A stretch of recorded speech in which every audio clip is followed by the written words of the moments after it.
Hello and welcome. I am live from Pelham's Wasteland, and today I have another episode of Pelham's Wasteland Reads for you all. This time covering two books. Well, definitely covering one book and then probably a little bit about the other book from Max Adams, who is a historian who has written a couple of books about Britain and England and I guess also Wales and Scotland and Ireland, all in the age between the abandonment of the Roman forces in the island up to eventually one of his books about the Viking Age. And I don't remember if he has one about the Norman conquests. But these two are both about the period essentially between the end of the Western Roman Empire forces as distinctly kind of reporting to the Western Roman Empire leadership in Britain, the end of those forces in operation, out to basically into the what is sort of often described as the Anglo-Saxon period after all of these kind of major changes have happened, and Old English is being spoken and all this sort of stuff, and not all the way out to the beginning of the Viking Age, basically. King in the North ends after the establishment of Lindisfarne and all that sort of stuff. And so there's the sort of prelude to what will eventually be like the Great Heathen Army invading and all of that sort of stuff. The First Kingdom does not get quite that far, but that's okay because this is sort of sort of an accidental kind of original book and prequel in some ways. King in the North, The King in the North by Max Adams was published in 2005.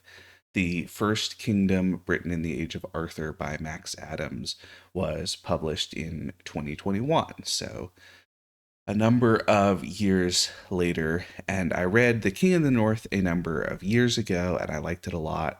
But because I read it a number of years ago, I probably will not be able to speak in quite as much detail about it. And I read The First Kingdom just a couple of weeks ago, and I liked it a lot also, and I thought I would speak more about it. So let me start with The First Kingdom. Um, the First Kingdom is essentially about the period. Like I said, it starts with the later periods of Roman occupation in Britain, specifically in modern day England, and gradually moves through the essentially the Dark Ages. But part of what's really interesting about this book is that while there are textual sources that are used in a number of places, and Max Adams seems, to the best of my knowledge, as someone who is not an expert on the period, familiar with a number of these textual sources and willing to treat the material seriously. Also, there has been a lot of specialist literature, especially archaeological literature, on digs from this period and kind of gradual accumulation of knowledge that quite simply wasn't accessible to earlier scholars. And so a lot of the actual text of the First Kingdom is about that sort of thing. It is essentially, as much as anything, a long discussion of all of this non textual material and how that should influence our understanding of the textual material, because the textual material is arguably the basis for assumptions about especially the historical King Arthur. That's kind of the big thing from the period, is the idea that after the abandonment in the kind of textual rhetoric, I guess you might say, that after the abandonment of the island by the Romans, Vortigern invites the Saxons to come settle, and all sorts of bad things happen from that. And then there's a brief period where either a man named Ambrosius Aurelianus or a man named Arthur, or some combination of the two, fight a number of battles and drive back the Saxons for a while, and then are defeated. And that's kind of the last great gasp of this particular post Roman civilization in Britain. And the problem, of course, is that there is not a whole lot of evidence either on the textual side or the archaeological side for that. The textual evidence is really limited by the fact that very little of it is actually from the period, and almost all of the period stuff doesn't make reference to a lot of the things that those of us who are, say, interested in King Arthur stories are really interested in.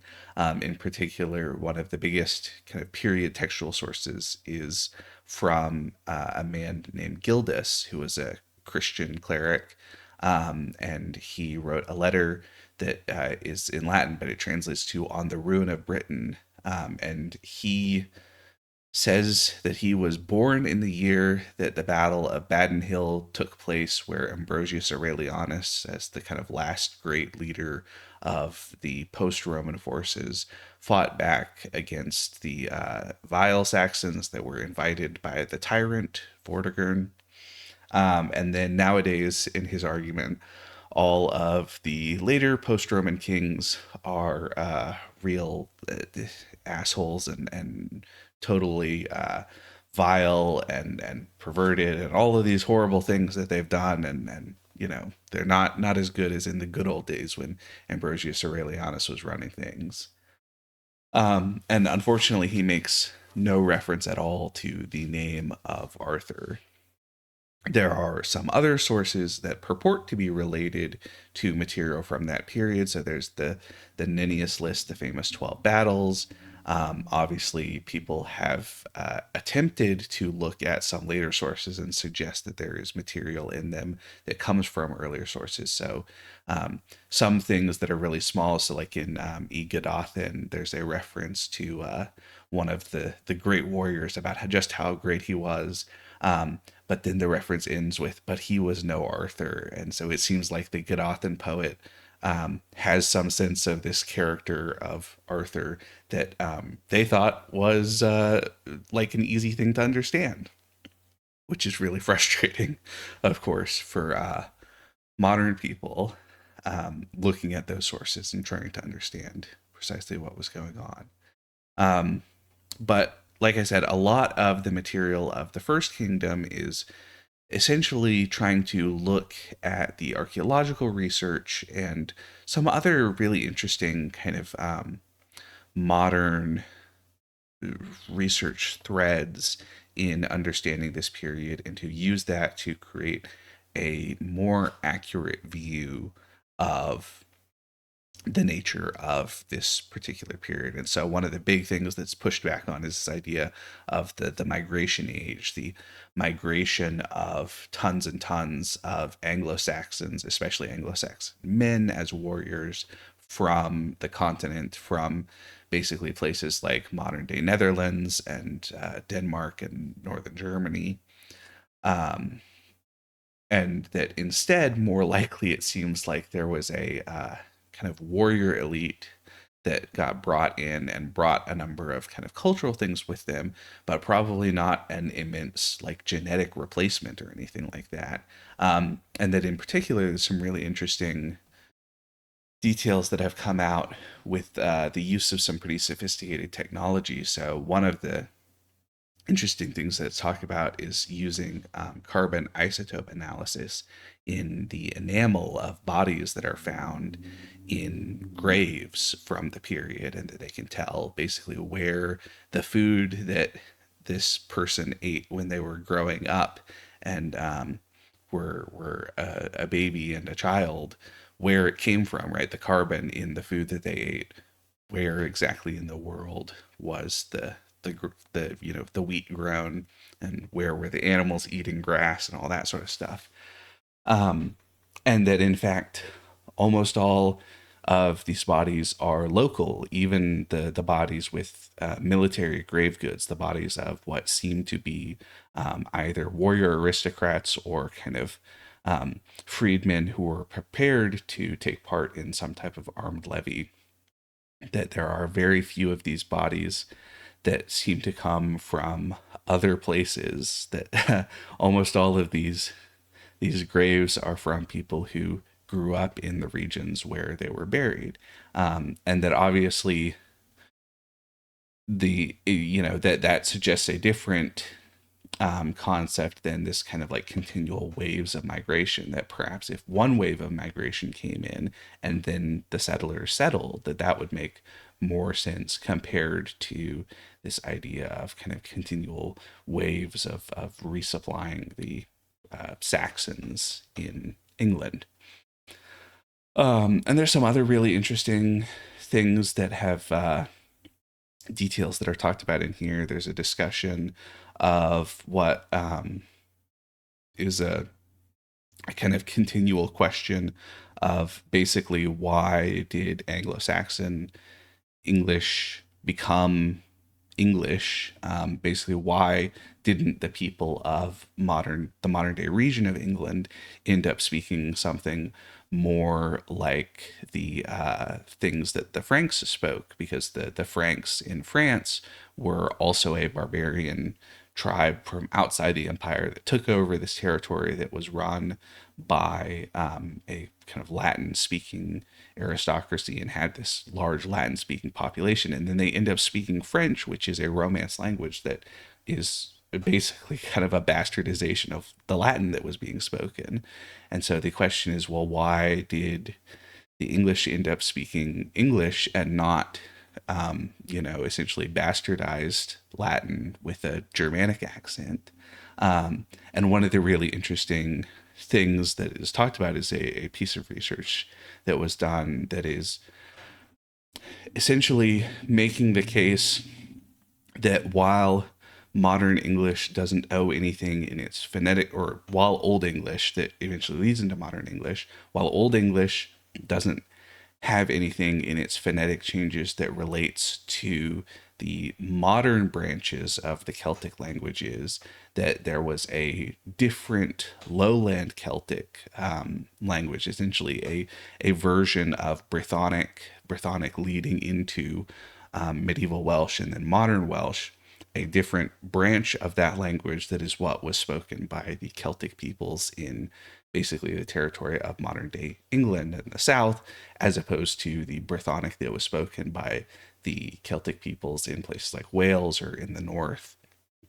And that this difference in the underlying differences between those versions of the language are actually relevant to the way that Old English changed, and specifically that there is evidence that people who grew up speaking this lowland Brythonic ended up learning Old English and then mutating the way that Old English was pronounced because of the way that they pronounced. They were used to pronouncing words, and that this is therefore evidence of a different type of interaction between, for lack of a better term, the two sides in this period of conquest. Anyway, all of this to me is really interesting, even though there are a lot of proper nouns and there's a lot of stuff to keep track of. But it's a really, I think, sophisticated attempt at synthesizing a lot of this information that is really not very accessible to a layperson, unfortunately. I mean, having read some like archaeological dig records, they're really boring even for somebody who cares about the stuff that's in them. Um, but despite that, there's some really good stuff that can be gleaned from these records, and that brought into a much more popular version in this way. There's something really to be gotten from that. And that's, I think, where the First Kingdom really succeeds, is that it is a very, like, I mean, relative to the scholarly material that Adams is dealing with, this is incredibly easy to read and succinct and fun to engage with, despite using all of this really sophisticated information from the period, and trying to force you to wrap your head around all of this new research that complicates our understanding of the nature of Britain in this period. But it's really cool. It's yeah, it's the sort of thing that if you are interested in this type of stuff, I think that the First Kingdom is a really great place to get some more of this kind of understanding of Dark Ages Britain. And the end point of the First Kingdom is basically about where the King of the North starts. There's a little bit of overlap. But by the time in the King of the North, we are several hundred years after the start of the First Kingdom. We are long past the end of the fourth century and the beginning of the fifth century and the end of Roman rule in Britain. We are now to definitively the Anglo-Saxon kingdoms, and the titular king in the north, Oswald of Northumbria, has a really fascinating life story. His brother Oswiu becomes king after him, and the two of them form sort of an interesting transitional period in this Anglo-Saxon England. Basically, Oswald is a a charismatic warrior and he's a great leader, but he also lives a life that is very much in the model of all of these kings that are before him. That he lives a violent life and he is successful for a time, and then he's ambushed and killed. And sorry, I guess that's spoilers.